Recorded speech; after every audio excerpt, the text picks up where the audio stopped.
안녕하세요, 제이슨입니다. 이번에는 그 테슬라 주가 관련해가지고 영상을 좀 찍으려고 하는데요. 그때 처음 제가 테슬라 영상 올렸을 때가 이렇게 이 저점이, 중변기 저점이 안 나왔을 때였죠. 그래가지고 이 초록색 선마다 매수를 한다, 추매를 할 거다 해가지고 그어놨는데, 여기 지지받으면서 이렇게 지지선을 하나 더 추가했습니다. 주황색, 뭐 큰 의미는 없겠지만 테슬라도 삼성전자처럼 되게 정직하게 움직이는, 주가가 움직이는 그런 종목인 것 같아요. 차트적인 관점으로. 물론 저는 차트 위주로 이제 분석을 하지만 차트보다는 이제 뭐 거시경제나 그런 정치적인 요소 이런 것들이 더 중요하다라고 생각을 하는데, 보통 그런 것들을 지나고 봐도 차트는 뭐 그대로 가더라고요. 그래서 막 맹신하고 차트를, 어차피 후행성 지표이기 때문에 그러진 않지만 그래도 어느 정도 투자자로서 참고할 수 있는 부분이기 때문에, 네. 보시면은 이때가 제가 블로그에서 이제 테슬라 저점 나올 거다 해가지고 잡았던 게 이때예요. 그래가지고 230달러인가 여기 넘어가면서 계속 팔았고, 이 꼭대기에서도 250달러 이후로 좀 비중 많이 실어가지고 팔았는데, 이때 테슬라 매수기가, 이때부터 아마 테슬라 팔아야 된다고 얘기를 했을 겁니다. 제 블로그 보시면 나와 있어요. 자세하게 올려드리긴 좀 귀찮은 부분이 있어가지고, 뭐 해제하는 게 아니고 뭐 이런 상황이다, 이만큼 차트가 되게 정직하게 간다, 이런 걸 말씀드리고 싶었고, 이 100 입을 때 뭐 쌍바닥 이렇게 찍고 하진 않았어요. 그래서 저는 이번 한 이쯤 왔을 때 뭐 240불, 250불 정도까지 갔다가 내려왔다가 다시 올라갈 거로 봤는데, 그래서 이때는 200불 때부터 조금씩 이제 추매를 해야겠다라고 생각을 했는데, 위로 안 올라오고 아래로 딥을 한 번 더 줬죠. 그래가지고 138불 정도까지 아마 내려갔다 왔을 거예요. 그래서 장대 양봉으로 뚫어냈고, 테슬라는 아마 다른 페이즈로의 이제 기로에 서 있지 않나. 그래서 상방 돌파하면은 아마 뭐 캐시오드, 돈나무 누나죠, 아크 인베스트먼트 지금 운영하고 계시는 그분은 목표 주가를 이제 뭐 3,000불이다 뭐 이렇게 하시는데, 그러려면은 테슬라가 아마 시총 1위가 되어야겠죠. 앞으로 이제 뭐 기술 발전이라든지 그런 것들이, 미래 시장이 이제 AI잖아요. 근데 이제 지금은 AI 초반이기 때문에, 페이즈의 초반이기 때문에 기본적으로 이제 AI를 운영하고 이제 공부시키는 데 쓰이는 그런 램을 많이, CPU라 그러나, 제가 커말못이라서 거의 옛날 표현으로 치면 컴맹 수준입니다. 그래가지고 컴퓨터에 관련한 건 잘 모르는데, 그래서 엔비디아가 그래픽카드 때문에 떡상을 했죠. 그게 있어야 이제 컴퓨터 사용도 좋고 AI를 좀 잘 다룰 수 있기 때문에, 그래서 기본적으로 쓰이는 그런 툴인, 머천다이즈인 그런 그래픽카드 수요 증가로 엔비디아가 수혜를 입어서 시총 1위도 뭐 찍고 내려오고 지금 하고 있죠. 그 이후에는 이제 AI를 교육시킬 때 방대한 자료들이 필요한데, 그러려면은 이제 클라우드가 있어야 됩니다. 클라우드 시스템이 있어야 돼가지고, 이제 이후에는 아마존이나 뭐 오라클이라던가 마이크로소프트 이런 애들이 수혜를 아마 볼 거예요. 왜냐면 그런 저장 공간이 있어야 그런 방대한 자료를 통해서 AI를 뭐 학습을 시킬 수 있기 때문에, 그런 클라우드 컴퓨팅 이게 수혜를 볼 것 같고, 그 이후로는 이제 AI를 실질적으로 사용을 하는 기업들이 이제 또 수혜를 받겠죠. 그만큼 성장성도 증가하고 기업 자체의 이윤이 늘어날 거기 때문에 AI를 토대로 삼아서 그런 것들을 보고 있는 겁니다. 사실 그래서 순환매라고 보면은 애초에 엔비디아 다음은 이제 뭐 마이크로소프트나 아까 말씀드렸던 아마존, 오라클 이런 클라우드 회사가 상승을 해야겠죠. 근데 이제 오라클은 비교적으로 그런 것들을, 클라우드를 출시한 지가 얼마 안 됐기 때문에 사실 후행주자 격이에요. 예, 레리 앨리슨인가 그 형님이 이제 뭐 밖으로 보여지는, 노는 거 좋아하고 하는 이미지지만 좀 고집이 좀 있는 것 같아요. 이고가 좀 센 사람이라서, 오라클 같은 경우는 클라우딩을 좀 예, 늦게 이제 출시를 했는데, 그래서 그런 기업들보다는 이제 아마존 뭐 마이크로소프트 이런 기업들이 수혜를 좀 입을 것 같다 그런 생각이 들고, 그 이후에는 이제 뭐 팔란티어나 이런 방산이죠. 방산인데 거의 AI예요. 이제 걔네들 위성도 있고 이제 보안이나 그런 문제가 좀 대두가 될 수 있기 때문에 AI 이후에는, 그래서 팔란티어도 계속 모으고 있습니다. 처음 팔란티어 매수한 게 한 16달러, 15달러 정도일 거예요. 그 한 자릿수에는 매수를 못했고 16달러 이후로 계속 사고 있는데, 뭐 26달러 찍고 내려왔을 때도 그냥 좀 샀습니다. 그냥 계속 살려고요. 애초에 시총도 낮고 그 좀 가치를 좀 사람들이 제대로 알아보기에는 지금 좀 시간이 걸릴 것 같아서, 뭐 테슬라도 그래요. 이때 아마 이렇게 기고 있을 때 테슬라가 11년 뭐 12년 이때죠. 이때 만약에 이렇게까지 올랐어. 10배가 올랐어. 그럼 지금 사람들이 이때 사라고 하면 아마 못 살 거거든요. 야, 10배 오른 주식을 어떻게 사? 망한다 하고 거의 반토막 났죠. 40% 정도 빠졌는데 이때 만약에 물렸으면 야, 뭐 너무 올랐다고 했잖아. 뭐 이런 소리 나올 거예요. 그 이후로도 막 올라갔다가 등락을 거듭하죠. 이게 페이지 2라고 봅시다. 예, 그리고 이게 그 다음 페이지, 우리가 지금 예, 겪고 있는 테슬라 이 상황이죠. 지금은 아까 많이 올랐던 것처럼 보이는 12달러 부분이 오면은 엄청 매수를 하고 싶겠죠. 10분의 1 이상으로 저렴한 가격이라서 아마 이후에 테슬라가 뭐 자율주행이나 로보택시 이런 것들이 이제 차를 소유하는 개념이 아닌 좀 공유하고 그런 것들로 이제 수익을 얻는 시대가 오게 되면은 사실 사람들이 훨씬 살기 좋아지는 거죠. 뭐 택시 타고 돌아다니면 되고 차 소유할 필요도 없고, 그런 시대가 만약에 온다라고 하면은 아마 그 테슬라 주가가 한 달러로 네 자릿수 이상도 갈 수 있지 않을까 해서, 지금 위치가 뭐 사실 이럴 때 엄청 저렴하게 산 사람들한테는 높은 위치겠지만 지금도 늦지 않았다라는 생각을 하고, 지금 제가 미국 주식 투자하는 데 있어서 팔란티어랑 테슬라 수량이 되게 많습니다. 개인적으로는. 그래서 되게 정직하게 이렇게 맞고 내려오고 사실 그냥 선 찍찍 그어놓은 건데 별거 아니죠. 그래서 어떻게 보면 이게 큰 수렴일 수 있을 것 같아요. 큰 수렴일 텐데 또 여기 200불 넘어가게 되면은 또 맞고 내려올 수 있겠죠. 그리고 다시 뭐 150불 대에서 지지받을 수 있겠고, 이 안에서는 사실 트레이딩적으로 보면은 여기를 돌파하고 지지받을 때 사야 되는데, 아니면은 여기 손절도 여기 몸통으로 훼손하거나 훼손하고 여기 리테스트 실패했을 때 그때 파는 게 맞겠죠. 근데 저는 테슬라는 그냥 이 안에서 특히 이 초록색 부분에서는 계속 매수를 했습니다.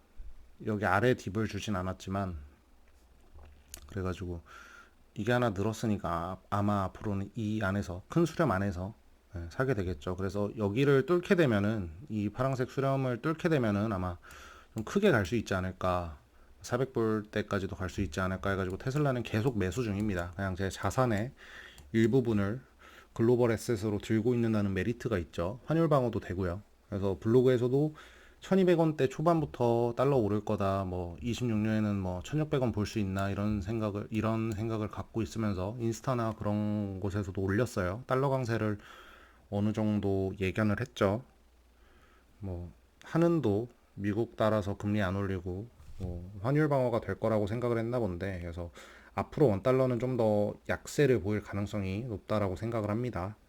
그리고 지금은 달러 강세가 아니고 뭐 상대적으로 달러 제외한 모든 다른 나라, 특히 엔화도 그래요. 엄청 약세죠. 달러 제외한 모든 통화의 약세입니다.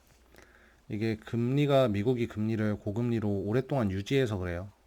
이거는 제가 전에도 말씀드린 바 있는데, 이제 금리가 몇 포인트까지 올라가는 거는 중요하지 않다. 어차피 금리 인상기고, 이 올린 금리로 얼마나 그 몇 개월을, 몇 년을 그 금리 인상기가 얼마나 지속되는지가 중요하다. 그러면은 이제 좀 부실한 개발도상국이나 그런 신흥국 같은 경우는 그 올린 금리로서 이제 어 경제 체력이 약한 나라들은 좀 위기가 올 수 있겠죠. 물론 이제 뭐 달러 대비 저렴해지니까 수출 같은 경우는 좀 더 늘 수는 있겠지만,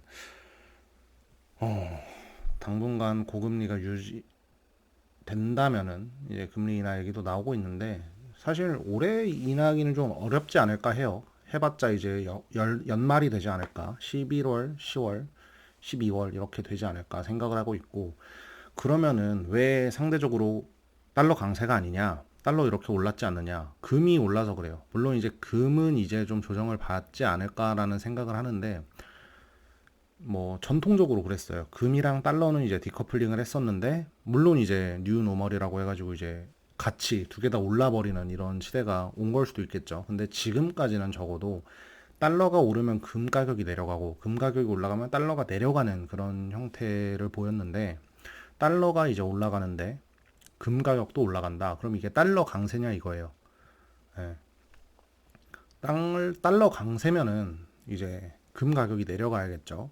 물론 이제 지정학적인 원인으로 이제 전쟁도 이제 우크라이나 러시아 전쟁도 있고 뭐 이스라엘 전쟁도 있어가지고 그런 걸 수도 있겠지만 되게 미세한 거라서 이런 지정학적인 것들은 딱 하나로 이제 귀결시켜서 해석을 하기가 어렵죠. 근데 달러는 앞으로도 이제 좀 비쌀 것 같다라는 생각을 하고 그래서 소득의 일부 거의 한 50%는 미국 주식 사는 것 같아요. 뭐 트레이딩을 해서 벌든 뭐 일을 해서 벌든 대부분의 주식은 이제 글로벌 에셋으로 갖고 있으려고 하는 거고 그것도 그럴 게 한국 사람들이 이제 부동산 자산 비율이 되게 높아요. 그래서 이제 만약에 내가 반포자를 샀어. 20억에 샀습니다. 만약에. 근데 그게 34억이 됐어요. 그러면은 뭐 거의 50% 이상 오른 거죠. 50% 이상 오른 건데 달러가 그때 대비해서 30%가 빠져버리면은 사실 뭐 글로벌한 시장을 봐야 되잖아요. 뭐 무역이 활성화되고 지금은 이제 뭐 한국에서 미국에서 파는 물건을 살 수도 있고 그래서 기축통화라는 개념이 있는 거고 근데 그렇게 되면은 전 세계적으로 봤을 때 우리는 큰 물에서 놀아야 되니까 그런 개념으로 우리가 해석을 했을 때는 자산이 50%는 게 아니죠. 물론 이제 한국에서 터전을 가지고 살아가고 한국 기반을 해서 이제 생활을 하게 된다면 크게 문제는 없겠지만 저는 모르겠습니다. 뭐 제가 만약에 뭐 100억이라는 돈이 있다 그러면은 그거를 뭐 100억짜리 집을 사고 건물을 사고 하는 게 아니고 어느 정도 글로벌 에셋 위주로 갖고 있을 것 같습니다. 그리고 이제 나머지로 이제 한국 뭐 건물을 사든 그리고 사실 이게 저희가 안전하게 살고 있어서 그렇지 한국 자체는 사실 뭐 휴전 중이고 그때 뭐 종전선언을 했었나요? 잘 모르겠네요. 뉴스를 안 봐가지고 근데 언제든 전쟁 날 수 있다라는 생각을 하고 있고 저는 네, 좀 안일하게 우리가 좀 살아가는 게 아닌가. 언제든 전쟁이 날 수 있겠죠. 전 세계적으로 미친놈 몇 명 있는데 그중 한 명이 저희 바로 위에 살고 있잖아요. 거의 1000km도 안 되는 그런 가까운 곳에서 살고 있기 때문에 언제든 전쟁 날 수 있다라고 생각을 합니다. 그래서 부동산을 사더라도 좀 여유가 되면은 뭐 호주나 미국 이런 데 부동산을 소유하는 게 낫겠죠. 근데 현실적으로 어려우니 그 관련 리츠주를 좀 사서 모으는 편입니다. 그래서 리얼티 인컴도 좀 들고 있는 편이고 뭐 말이 좀 샜는데 그래서 테슬라는 좀 좋게 본다. 그래서 200달러 아래 특히 이런 자리가 온다라고 하면은 좀 많이 비중을 타서 매수를 할 거라는 말씀을 계속 지속적으로 드려왔는데 그래서 테슬라 딱 배정해 놓은 자산 중에서 50%는 지금 매수된 상태입니다. 이후로는 여기 돌파하면 그냥 불 타버리려고 생각 중이에요. 그래서 TSLR도 2배 레버리지죠. 그것도 좀 들고 있습니다. 그래서 이쪽은 안 좋네요. 그래서 앞으로는 봐야 될 게 거래량이 터지는지 봐야 돼요. 이때도 거래량 터지면서 한번 조정은 받았지만 올랐고 여기서 한번 거래량이 좀 높게 형성이 돼 있죠. 거래량 기존보다 높았어요. 그래서 그 이후로 좀 상승이 나왔고 여기서도 거래량이 좀 받쳐준다면은 이후로도 막 이렇게 상승을 할 수 있을 것 같습니다. 그래서 테슬라 투자하시는 분들은 큰 레버리지 예를 들어서 뭐 3배 레버리지 뭐 이런 것들만 아니면은 뭐 선물 롱치고 쇼치고 이런 것만 아니면은 사실 현물은 주식이든 코인이든 현물은 크게 뭐 걱정할 거 없습니다. 그게 뭐 레버리지, 풀 레버리지 껴가지고 뭐 대출 받고 뭐 아빠 돈 들고 오고 막 증여받은 거 때려받고 막 이런 거 아니면은 선물 레버리지만 들어있는 게 아니라면 현물은 언제든 언젠가는 살아날 수 있기 때문에 그리고 이제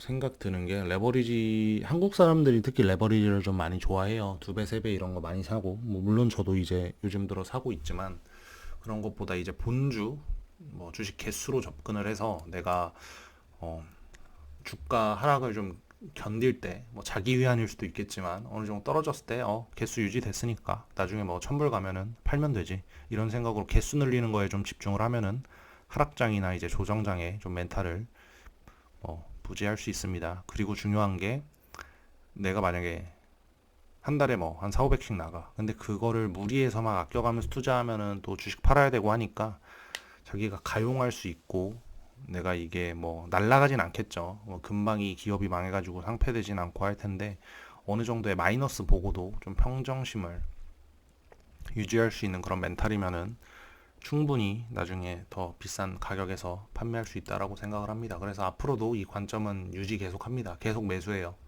테슬라는 뭐 이 아래로 내려와 주면 좋겠지만 여기는 모르겠어요. 이쪽까지는 안 올 것 같은데 그래서